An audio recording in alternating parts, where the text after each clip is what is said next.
എന്നിങ്ങനെ പോണു സ്കൂൾക്ക്. ഇപ്പച്ചൊക്കെ എന്തൊരു മടിയാണ് ഇപ്പച്ചി സ്കൂൾ പോകാനൊക്കെ. ഇപ്പച്ചൊന്നും പോകൂലേ ഇനി. എന്നിട്ട് മമ്മ ആട്ടി പറഞ്ഞല്ലേ, മമ്മ ഇപ്പച്ചിന്റെ ചന്തി കടിച്ചു പോടാ അവിടെ നിന്ന് പറഞ്ഞാണ്ട്. അതിൽ അങ്ങനെയാണ് ഇപ്പച്ചി സ്കൂൾ പോക്ക്. എന്റെ കുട്ടി രാവിലെ നീച്ചോലോ, അതാണ് ഏറ്റവും ഇഷ്ടം.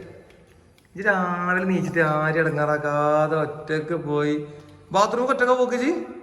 അങ്ങാരും കഴിത്തല്ലേ, അപ്പിക്കാരും കഴിത്തല്ലേ? വീണോ? അയ്യോ എന്താ ചെയ്യാ? ആരാ എങ്ങനെ കൂടെ ജി? പിന്നെ ഞാൻ പറയട്ടെ, ആ മുരുണ്ട് മമ്മ മരുന്ന് വെച്ചോ? അനക്ക് മോനിത്തുണ്ടോ?